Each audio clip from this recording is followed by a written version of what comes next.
तो देखते हैं यहाँ पे क्वेश्चन नंबर 3 में हमसे क्या पूछा गया है। A contractor plans to install 2 slides for the children to play in a park for the children below the age of 5 years. She prefers to have a slide whose top is at height of 1.5 meter and the inclined at an angle of 30 degree to the ground. Whereas for elder children, she wants to have a steep slide at a height of 3 meter and inclined at an angle of 60 degree to the ground. What should be the length of the slide in each case? तो हमें यहाँ पे बताना है कि slide जो होगी दोनों केस में कितनी होगी, वो हमें यहाँ पे बताना है। तो यहाँ पे हम दो अलग अलग डायग्राम बना लेंगे दोनों के स्लाइड के लिए। तो यहाँ पे 5 साल के छोटे बच्चे के लिए जो हाइट है वो यहाँ पे कितनी है, 1.5 मीटर बोली गई है। इस स्लाइड की जो टॉप की हाइट है वो यहाँ पे कितनी है, 1.5 मीटर। तो उसके लिए यहाँ पे डायग्राम बना लेते हैं। ये हमारा 1.5 मीटर का होगा और जो इसका एंगल ऑफ एलिवेशन है वो भी यहाँ पे कितना बताया गया, 30 डिग्री बताया गया। कितना बताया गया यहाँ पे, 30 डिग्री टू द ग्राउंड। तो यहाँ पे जो ग्राउंड से लगेगा ये हमारा कितना लगेगा, यहाँ पे 30 डिग्री लग जाएगा। इसको यहाँ पे मान लेते हैं ABC और हमें बताना है what should be the length of the slide. तो यहाँ पे जो स्लाइड है इसकी हमें यहाँ पे क्या बतानी है, लेंथ बतानी है। क्या बतानी है हमें, इसकी लेंथ बतानी है। तो कैसे करेंगे सॉल्व, यहाँ पे ले लेते हैं ट्राइंगल।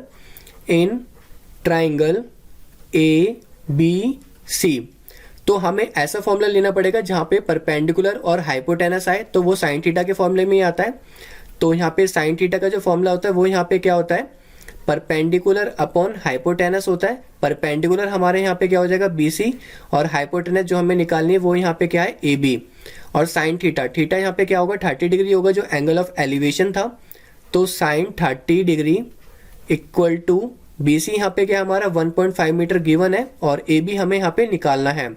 साइन 30 की जो वैल्यू होती है वो होती है यहाँ पे 1/2 और यहाँ पे 1.5 अपॉन AB हो जाएगा और यहाँ पे क्रॉस मल्टीप्लाई कर देंगे तो AB की जो वैल्यू हो जाएगी वो यहाँ पे हो जाएगी 3 मीटर। तो यहाँ पे जो पहले वाली स्लाइड की जो होगी यहाँ पे बच्चों के लिए, यहाँ पे डिस्टेंस कितनी होगी, उसकी लेंथ कितनी होगी, 3 मीटर होगी।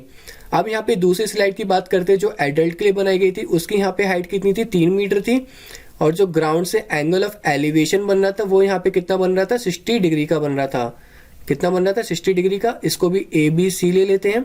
तो इन ट्राइंगल ABC सेम यहाँ पे फॉर्मूला लगेगा हमारा साइन थीटा का और ये हमें यहाँ पे निकालना है कि इसकी स्लाइड की जो लेंथ है वो कितनी है। तो यहाँ पे साइन थीटा का फॉर्मूला लगाएंगे एज इट इज।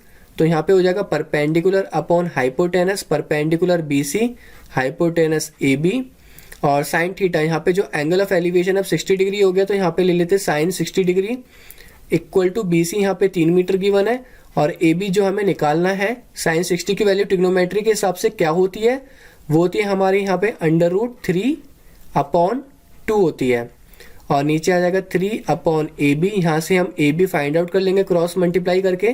तो AB जो होगा यहाँ पे क्या हो जाएगा, 6/√3 हो जाएगा। कितना हो जाएगा, 6/√3 हो जाएगा। यहाँ पे हम इसको रेशनलाइज भी कर सकते हैं। तो ऊपर नीचे मैं √3 से मल्टीप्लाई कर देता हूँ। तो ऊपर जो हमारा हो जाएगा 6/√3 हो जाएगा और नीचे 3 होगा और ये मल्टीप्लाई करके आ जाएगा 3 2 जा 6 2/√3। तो यहाँ पे जो इसका AB का जो लेंथ होगा एडल्ट के लिए वो यहाँ पे स्लाइड की जो लेंथ होगी वो कितनी होगी, 2/√3 मीटर होगी। ठीक है, होप आपको ये वाला क्वेश्चन भी समझ में आ गया होगा। अगर कोई परेशानी होगी तो आप मुझे कमेंट सेक्शन में कमेंट कर सकते हैं। अब हम बढ़ते हैं अपने नेक्स्ट क्वेश्चन की तरफ।